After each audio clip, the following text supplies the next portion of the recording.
जय श्री राम भक्तों। आज मैं आपको बताऊंगा कि निर्जला एकादशी व्रत जून के महीने में कब पड़ रहा है। जैसा कि बहुत लोगों को यह संदेह और भ्रमित हैं कि क्या एक ही व्रत से सारी एकादशियों के व्रत का फल मिल जाएगा, तो इसमें भ्रमित होने की कोई ज़रूरत नहीं है, क्योंकि यह शास्त्र सम्मिलित है। यह पद्म पुराण में भली भांति लिखा गया है कि एक बार भीमसेन ने व्यास जी के पास गए और उनसे पूछा कि भगवान, हमारे परिवार के लोग सारी एकादशियों का व्रत करते हैं, उपवास करते हैं, परंतु मुझसे उपवास व्रत करना बहुत कठिनाई पैदा करता है और मैं उपवास नहीं कर पाता, क्योंकि मेरे शरीर में अन्न अगर नहीं जाता है तो ज्वाला जलने लगती है, मुझे बगैर खाए रहा नहीं जाता। तब व्यास जी ने कहा कि हे भीमसेन, आप निर्जल एकादशी का व्रत करिए। तो भीमसेन ने कहा कि भगवान, यह व्रत करना कैसे चाहिए। तो भीमसेन को व्यास जी ने कहा कि यह व्रत ज्येष्ठ शुक्ल पक्ष एकादशी को निर्जल रहकर करना पड़ता है।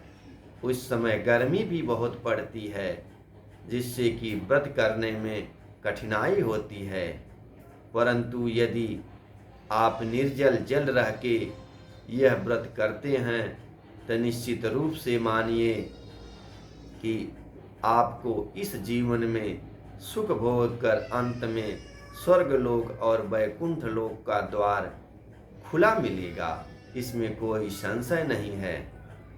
व्यास जी ने बताया कि यह व्रत करने के लिए आपको एक दिन पूर्व ही शुद्ध आहार करना चाहिए और चावल आदि के भोजन से बचना चाहिए और धर्म रहित बातें करनी चाहिए।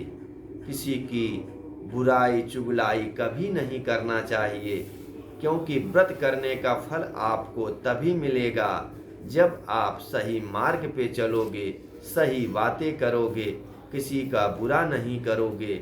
याद रहे कि आपको जीवन में किसी का बुरा कभी नहीं करना चाहिए।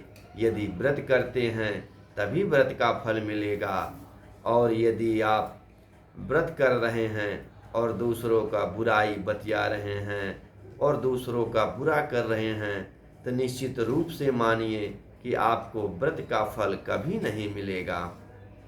और याद रहे कि इस व्रत में केवल आचमन और मुंह का कुल्ला ही किया जाता है, पानी कंठ के अंदर नहीं जाने दिया जाता है, तभी यह व्रत सफल होता है।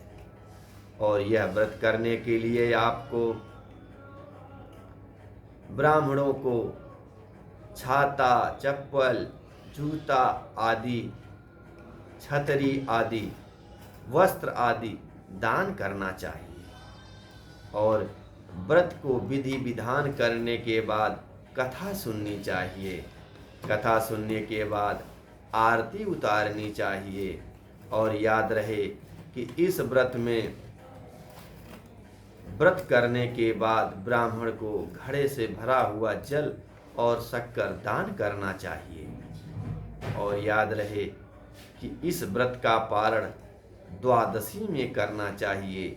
पहले ब्राह्मण को भोजन कराइए, उसके उपरांत ब्राह्मण को विदा करने के बाद दान दक्षिणा द्वारा स्वयं भोजन करिए। यदि आप इसी प्रकार यह व्रत करते हैं तो निश्चित रूप से मानिए कि आपको 2300 एकादशी के व्रत का फल मिलेगा। यानी 24 एकादशी जो आप करते हैं उसमें सिर्फ इस एक ही निर्जला एकादशी व्रत का फल आपको मिल जाएगा, इसमें कोई संशय नहीं है। क्योंकि यह व्रत जिसने जिसने किया था उसको स्वर्ग की प्राप्ति होगी, और याद रहे कि यदि व्रत सच्ची श्रद्धा से किए हैं तो आपके जीवन में कभी कोई कमी नहीं पड़ेगी। यह शास्त्र सम्मत है। तो भक्तों, यह वीडियो ज़्यादा से ज़्यादा भक्तों तक शेयर और सब्सक्राइब करके दूसरों को भी व्रत के बारे में समझाइए और धर्म के मार्ग पे लाइए। जय श्री राम।